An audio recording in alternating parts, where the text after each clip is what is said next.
I'm going to start like Di did, really, by saying, I think I'm a fraud here. I'm very ordinary. I've never done anything that extraordinary. I've never climbed Everest. I've never done anything even near it. What I do, which perhaps fits the micro-adventure, is I do a lot of things. I'm out most nights, I'm active, I'm involved in stuff. Typically I have about 2 nights a month when I'm actually at home wondering, what am I going to do?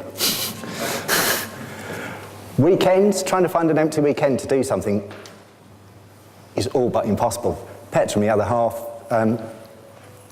she's never been over Crib Got. Crib Got's a great ridge leading onto Snowdon. For 2 years we've been saying, we've got to go and do it. And we just can't find a weekend when we can fit it in. And perhaps I ought to listen to some other things I say now and just get off my arse and do it. But trying to make your life fit into your life is quite difficult, so long as you just see an opportunity, take it, go with it. As been said, go for the ride. Don't know what it is. See an opportunity, get off your butt, go. My attitude was started, to an extent, quite young. When I was 17, I was going out with a lass who was quite a bit older than me. She was a teacher. She never taught me, never taught in the school I went to. She'd got to the middle age, not quite early middle age, but she was... she'd got bored of what she was doing, and she signed up for VSO, voluntary service overseas. She went to Kenya, and she was living in a village in Kenya. She was teaching in Kenya, and she was out there for 8 months. And as a 17-year-old, all I had to do was get a job, earn enough money, and get to Kenya. A week, a month, 2 months. I had a house to live in, I had something to do. I was 17. I failed to do it. I cursed myself at the time, and I've cursed myself ever since. Get an opportunity, move, take it, do it. Don't care what it is, get up. If I was asked to describe myself in 4 words, I'd say I'm a runner. I'm not fast. I'm very much a mid-packer. But I ran my first marathon at 18. I genuinely have no idea how many marathons I've run. It's a few. I do ultra distance. I run for the pleasure of running. It's as simple as that. I'm not competitive, but I love to compete. And at the end of the day, I'm competing with me, which is the only fair race at the end of the day. Just do things. I tend to run first thing in the morning. You get up, nothing gets in the way of it. I say my life's full. Get up, go for a run. It's brilliant. I live on the Downs, it's really easy, I can enjoy the run.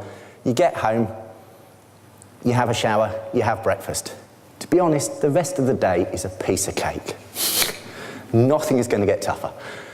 Just go through your day, enjoy it. I've run in the wind, I've run in the rain, I've run in any conditions, it doesn't worry me. What makes an adventure, as I said, I've run I don't know how many marathons. One of the ones that sticks in my memory is nothing to do with the marathon. I was doing Snowdon Marathon. I was busy in the morning, typical of my life.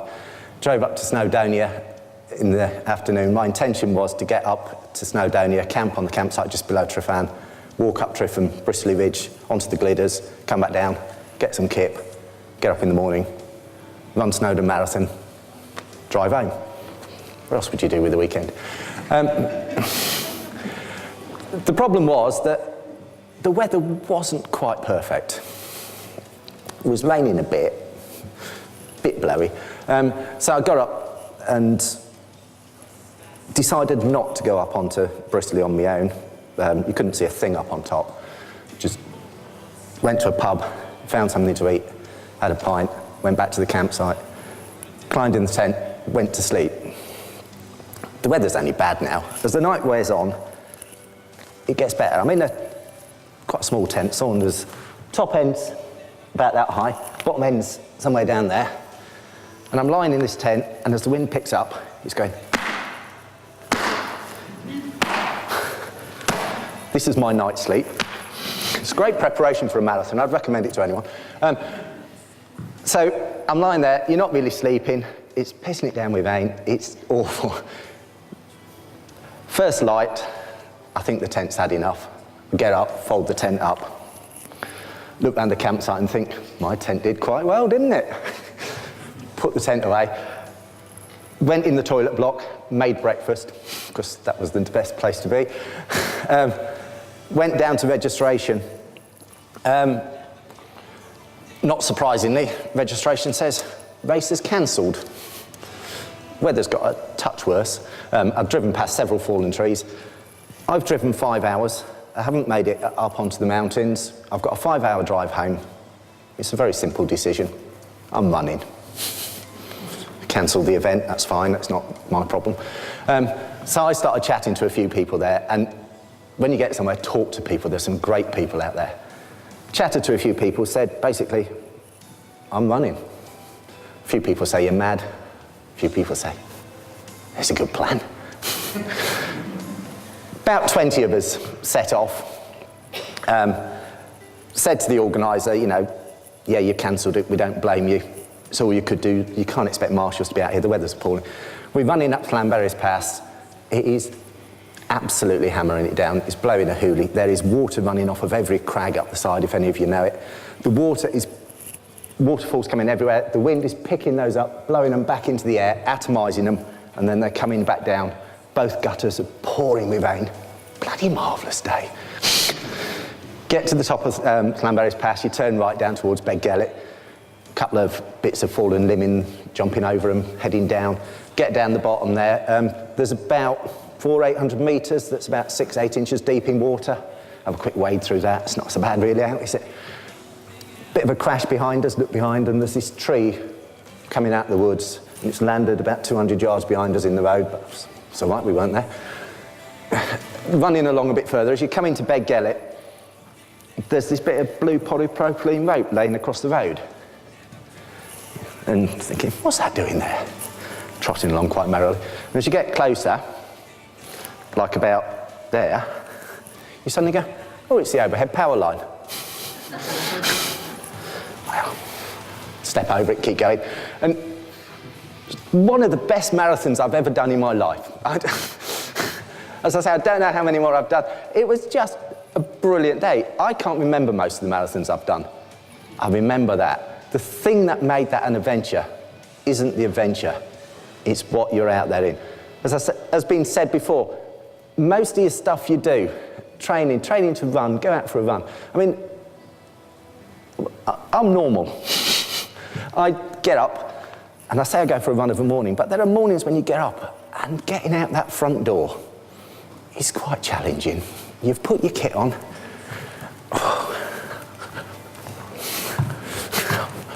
And eventually you make it out the door. I have never, ever come back from a run and thought, I wish I hadn't gone. We all do it. We all come up with 1,001 excuses not to get involved in something. Just get out there. Get off your butt. Do things. I've wrote a short list of things that I've done. They're not climbing Everest. They're not doing things like that. Some of them are actually adventures, some of them are just elements in things I've done. And I think they sum up to me what micro-adventures is about. I've sat on a hilltop within 10 foot of badgers watching them play. I've looked down on a blanket of cloud in beautiful sunshine with only the summit sticking out around me. I've seen my Brocken Spectre and waved at it on the fog with its rainbow halo. I've woken up in my tent and had to use my billy lid to scrape the frost off my tent in order to be able to fold it away and get it back in the rucksack. I've seen more beautiful dawns and sunsets in more amazing places than I could possibly count. I've showered under freezing cold waterfalls. God, they're cold. I've walked a path into a gorge. The map tells me that the path crosses this gorge, and I've gone down and I've got to the bottom and I'm looking at this river, and there's no bridge, and there's no stepping stones, and you're wondering what happens. And 100 metres to your right, there's a waterfall. And you walk over to it, and you discover that behind the waterfall there's a natural terrace. And you walk behind the waterfall, end up the other side of the river, and climb up the gorge the other side.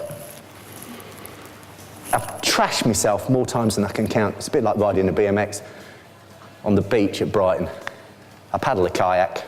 We call it a surf at Brighton. It starts about 10 foot off the beach, doesn't it? And then just lands you on the pebbles. It's got to be done, though. If it's the best you've got, it's what you ride. I've climbed into a cattle trough on a stupidly hot summer's day in order to cool down whilst I'm out on a run. I've done a 70-foot tombstoning jump off a cliff into the sea. I've then swam across a bay into a cave. I've climbed up through the cave and come out into a ruined castle on top of the cliff on the other side of the bay. That's what life should be about. Get an opportunity, get it, take it, don't worry about it. Some things in life hurt. Through work, I go on these boring courses. I've done the IOSH course, Institute of Health and Safety Managers. If you're a commercial driver and you drive 20,000 miles a year, which as a driver is nothing, there's a 1 in 8,000 chance you would die at the wheel. We think cars are perfectly acceptable risks, and yet we won't do other things. Get a proportion in life. We kill how many people on mountains in this country each year? A couple every other year? How many people do we kill on the roads every day? What is risk? I don't accept it. There's this collection of things I like to say. We're here telling you to do stuff, but get out there and do it yourself.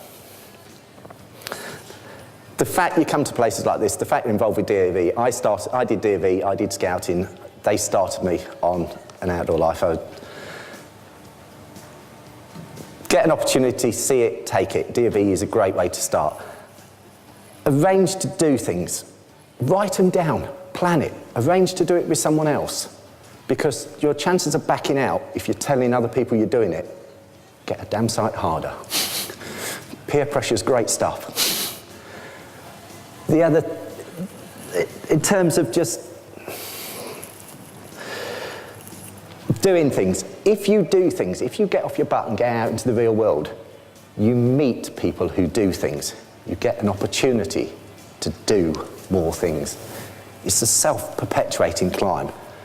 Couch potatoes don't even meet other couch potatoes. They're just, it's a doomed life.